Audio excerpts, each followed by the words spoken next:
የሀገሪቱን ኢኮኖሚ በመሰረታዊነት የመለወጥ ራዕይን ሰንቆ የተመሰረተው የገዳ ልዩ ኢኮኖሚ ዞን ለአንድ ከተማ ወሳኝ የሆኑ መሰረተ ልማቶችን እየዘረጋ ይገኛል። በአዳማና ሞጆ ከተሞች መካከል እየተገነባ የሚገኘው ልዩ ኢኮኖሚ ዞኑ ለኢንዱስትሪና ለኑሮ ምቹ እንዲሆን ታቅዶም እየተሰራ ነው። የውጭና የሀገር ውስጥ ገቢዎች ላይ በትኩረት እየሰራ ሲሆን ከ33 በላይ ኢንቨስተሮችም ወደ ዞኑ ገብተው ስራ ጀምረዋል። የኢኮኖሚ መዋቅራዊ ሽግግር ለማምጣት ታሳቢ ተደርጎ የተጀመረው ስራ በጥሩ ሁኔታ እየሄደ መሆኑን የሚያሳይ ነው። ሌሎች እድሎችም አሉት። ዞኑ ቢሾፍቱ ኢንተርናሽናል ኤርፖርት በ30 ኪሎ ሜትር ርቀት ላይ የሚገኝ መሆኑ ወደፊትም ትልቅ ተስፋ የሚጣልበት ዞን መሆኑን የሚያሳይ ነው ማለት ነው።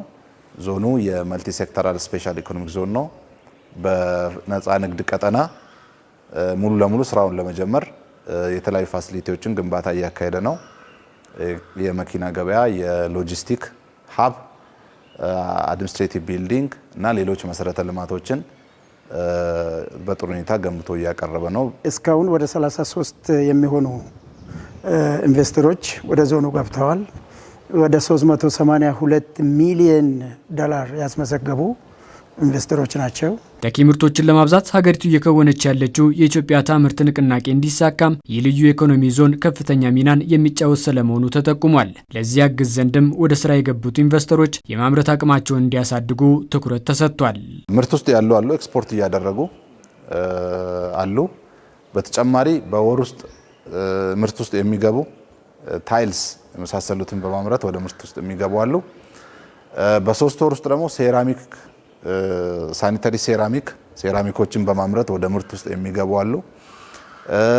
በ6 ወር በአመት ውስጥ ደግሞ ከፍተኛ አቅም ያላቸው የመስታወት የመሳሰሉትን በማምረት እንዲሁም ደግሞ ኮፊን ፕሮሰስ በማድረግ በፖልተሪ እና በተለያዩ መስኮች ዞኗ የራሷን ሚና ትወጣለች ማለት ነውና በኢትዮጵያ ታምርት ንቅናቄም ሲግኒፊካንት የሆነ አስተዋጽኦ ያበረክታል ማለት ነው። ይበልጥ ኢንቨስተሮችን ለመሳብና በልዩ ኢኮኖሚ ዞኑ በሚፈለገው ልክ ኢንቨስት እንዲደረግ የሀገር ውስጥና የውጭ ባለሀብቶችን የመጋበዝ ስራም ተጠናክሮ እየቀጠለ ይገኛል።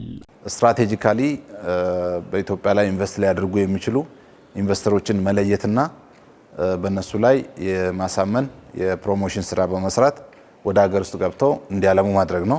ከሀገር ውስጥም እንዲሁ በማበረታታት ኢንዱስትሪያሊስቶች ጠንካራ ታማኝ የሆኑ ኢንዱስትሪያሎችን ማብቃትና መደገፍና ወደ ኢንዱስትሪው፣ ወደ ንግዱ፣ ወደ ነፃ ንግድ ቀጠናው እንዲመጡ ማድረግ ምቹ ሁኔታን መፍጠር ይጠይቃል ማለት ነው።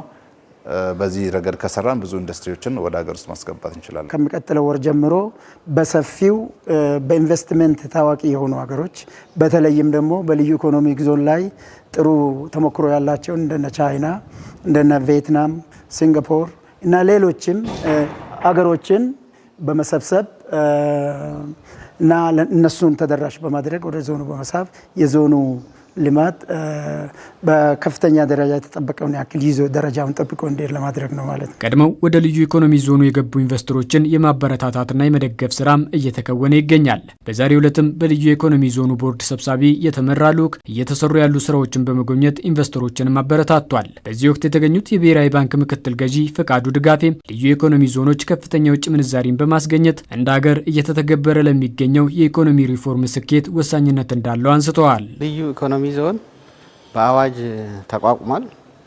ስለዚህ በዛ አዋጅ ውስጥ የኢትዮጵያ ብሔራዊ ባንክ ከውጭ ምንዛሪ አንጻርና ከባንኮች አገልግሎት አንጻር በተለየ መንገድ ለልዩ ኢኮኖሚ ዞን የተለየ አዋጆችን ዳይሬክቲቮችን እያወጣ ነው። ለምሳሌ ከውጭ ምንዛሪ መመሪያ አንጻር ከሌላው ከዞን ውጭ ካሉት ቢዝነሶች በተለየ መንገድ ኤክስፖርተሮች ለምሳሌ ወደ ውጭ የላኩትን 100% በዶላር የመያዝ እድል ይሰጣል። ሌሎችም ወሳኝ የሆኑ እድሎችን የሚሰጥ መመሪያው እንትኖች አሉ። ከባንኮች ሰርቪስ አንጻርም የባንኮች በተለየ መንገድ በተለየ ሁኔታ እዛ ውስጥ ሰርቭ የሚያደርጉበት ሁኔታ እንዲኖር መመሪያዎችን እያዘጋጀን ነው። ስለዚህ የባንክ አገልግሎት ይሻሻላል።